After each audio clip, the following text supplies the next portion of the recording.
মে মাসের 5-এ, সেই দিন কোনো গোলাগুলি বা সেরকম কোনো ঘটনাই ঘটেনি। অনেক আল্লাহর বান্দাদেরকে শহীদ করেছে। এত লোককে আমরা এই ছোট্ট জায়গা থেকে বের করে দিয়েছি শান্তিপূর্ণভাবে, কেউ কিন্তু আহত নিহত হয়।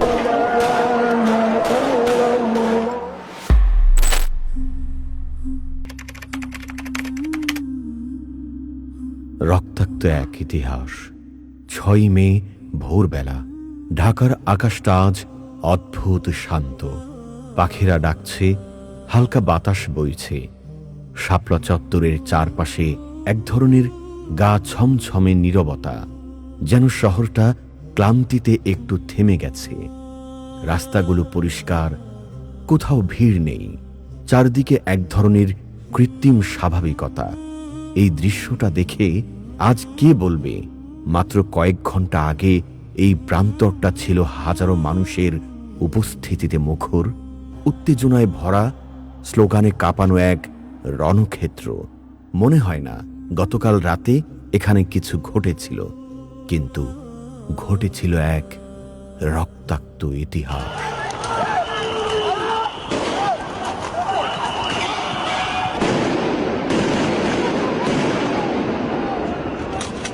ঘটনার শুরুটা 2013 সালের 5 ফেব্রুয়ারি। যুদ্ধাপরাধের বিচারের দাবিতে শাহবাগে শুরু হয় এক গণ আন্দোলন। কিন্তু সময়ের সাথে সাথে সেই আন্দোলনের একটি অংশের কার্যক্রম নিয়ে প্রশ্ন ওঠে। অভিযোগ ওঠে ধর্মবিদ্বেষ ও ধর্মীয় প্রতীকের অবমাননার। অনলাইন ব্লগে মহানবী সাল্লাল্লাহু আলাইহি ওয়াসাল্লামকে নিয়ে কুরুচিপূর্ণ লেখার প্রতিবাদে দেশের ধর্মপ্রাণ মানুষের হৃদয়ে ক্ষোভের আগুন জ্বলতে শুরু করে। এই ক্ষোভকে সাংগঠনিক রূপ দিতে মাঠে নামে হেফাজতে ইসলাম বাংলাদেশ।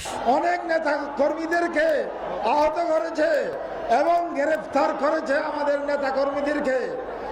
6 এপ্রিল 2013 প্রথম শক্তি জানান দেয় হেফাজতে ইসলাম লং মার্চ টু ঢাকা কর্মসূচির মাধ্যমে 13 দফা দাবি নিয়ে তারা শাপলা চত্বরে এক বিশাল জামায়াত করে। এটি ছিল কেবল সূচনা মাত্র। দাবি আদায়ে সরকার গড়িমসি করায় পরিস্থিতি ক্রমেই উত্তপ্ত হতে থাকে। এক পর্যায়ে নেতৃবৃন্দ 5 মে 2013 ঢাকা ঘেরাও কর্মসূচি ঘোষণা করেন। সকাল থেকেই দেশের বিভিন্ন প্রান্ত থেকে টুপি পাঞ্জাবি পরা হাজার হাজার মানুষ ঢাকার প্রবেশপথগুলোতে জড়ো হতে থাকে। দুপুরের মধ্যে মতিঝিল ও শাপলা চত্বর রূপ নেয় এক বিশাল জনসমুদ্রে। তাদের মুখে ছিল কালিমা লা ইলাহা ইল্লাল্লাহ, চোখে মুখে ছিল বিশ্বাস আর দাবি আদায়ের দৃঢ় সংকল্প। এদিকে জোহরের পর থেকে শুরু হয় স্বৈরাচারের বুলেটের আচরণ। কিছুক্ষণ পর নেতৃবৃন্দের কাছে খবর আসতে থাকে, বিভিন্ন শহীদের নিহতের খবর। এভাবে দিনভর চলতে থাকে গোলাবর্ষণ, গরম পানি নিক্ষেপ, সাউন্ড গ্রেনেড সহ পুলিশ নির্যাতন। বিকেলের সূর্য অস্ত যাওয়ার সাথে সাথে শুরু হয় রাতের অন্ধকারে এই গণজামায়াতকে নিঃশেষ করার এক মহা পরিকল্পনা।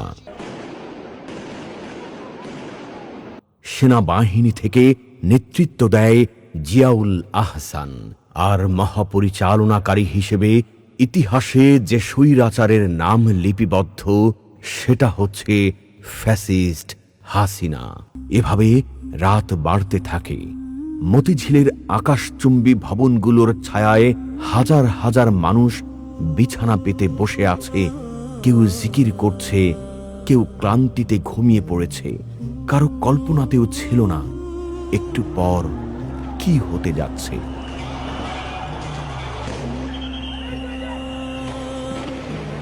রাত প্রায় 2টা। হঠাৎ নিভে যায় রাস্তার সব বাতি। অন্ধকার নেমে আসে চত্বরে। শুরু হয় অপারেশন ফ্লাশ আউট। চারপাশ থেকে শুরু হয় আইন শৃঙ্খলা বাহিনীর অভিযান। ব্যবহৃত হয় টিয়ার সেল, রাবার বুলেট আর সাউন্ড গ্রেনেড। মুহূর্তের মধ্যেই বিশ্বাসের সেই প্রান্তর রণক্ষেত্রে পরিণত হয়। আলো নেই, কেবল বারুদের গন্ধ আর কান ফাটানো শব্দ। কেউ খুঁজছে তার সঙ্গীকে, কেউ দৌড়াচ্ছে বাঁচার জন্য, কেউ বা লুটিয়ে পড়ছে পিচ ঢালা রাজপথে, পিচ ঢালা রাজপথে, পিচ ঢালা রাজপথে। সরকারি হিসাব মতে সেদিন দুপুর থেকে পরদিন 6 মে ভোর পর্যন্ত 80,000 টিয়ার শেল, 60,000 রাবার বুলেট, 15,000 শর্টগানের গুলি এবং 15,000 সাউন্ড গ্রেনেড ব্যবহার করা হয়েছে। এর বাইরে পিস্তল, রিভলভারের গুলি ব্যবহৃত হয়েছে 350 রাউন্ড। একই দিনে হাটহাজারী ও বাগেরহাটে হেফাজত কর্মীদের উপর পুলিশের ও আইন শৃঙ্খলা বাহিনীর ব্যবহৃত গোলা বারুদ সংখ্যা বেসরকারি হিসেবে 2 লাখে ছাড়িয়ে যায়।